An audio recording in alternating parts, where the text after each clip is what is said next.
Hey guys, Scare9 here, welcome back to my channel today, and yet again today we have some more awesome Forsaken expansion news for Destiny 2. This time we're going to be focusing largely on the campaign, the apparent size of it, how apparently we are going to be able to play it out differently, and also things having to do with heroic story missions returning. So first off, I do just want to go over this article from GamesRadar.com. Of course, as always, I will have it linked down in the description below, but here Steve Cotton and Scott Taylor are talking with the people at GamesRadar, and they answer a few questions regarding the campaign. So the first one we're going to be taking a look at is where the interviewer asks them how the campaign plays out compared to previous campaigns in Destiny history.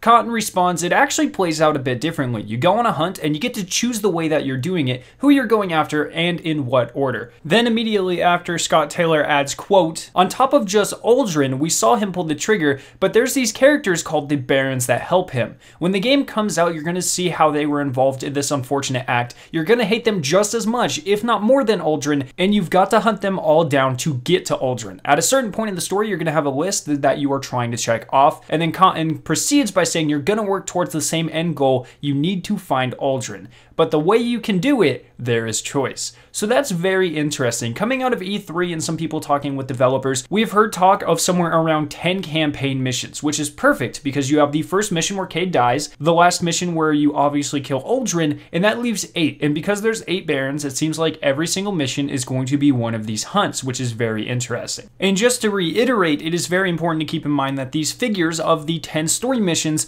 are just rumors coming out of E3. There's a very good chance that there might be more or even a couple less than that. However, since it does work out to 1 mission of Cade dying, 1 mission of killing Uldren, and then 8 Baron missions, I do think that the 10 mission number could be very plausible. But that is just the rumor that we are hearing coming out of E3, which is very interesting. Now, in addition to this, they were talking about strikes, and Cotton says there are 4 new strikes in Forsaken. 1 is Sony exclusive, but 3 are coming to all consoles. We're really excited, they are all really good fun, and we're bringing back daily heroic story missions, so we're actually adding more ways to go out and get more power. You can do the heroic story missions, other daily challenges, some that are less frequent than daily, but more frequently than every week, that kind of stuff. But strikes are there, and our goal is to get you to play strikes better than we actually have over the last year. So there's a couple of really good bits of information within that sentence. So first off, we are getting 3 new strikes on Xbox and PC, and an additional strike if you do play on PlayStation. And I would expect the 3 that we are getting to be 3 of the Baron hunts. And I just want to take a second to discuss something that is very prevalent in this topic of the game. A lot of people in the community always freak out when Bungie, quote, uses story missions as strikes. But that's not what they're doing. They're using strikes as story missions. It's almost the exact opposite, and it's much more justified. Think back to Destiny 1, like the 2nd or 3rd mission in the game that you absolutely had to do in order to get the game to proceed was a strike for Sepix Prime. These strikes have always been implemented as a core fundamental part of the campaigns. Another great example would be Omnigul in the Dark Below DLC. They have always been integrated into the story, so it's not necessarily Bungie changing their ways and making strikes now story campaigns, because they have always done this. The only thing that has changed is in Destiny 1, you had to manually go in and select the mission from your director, and you could see that it was a strike going into it.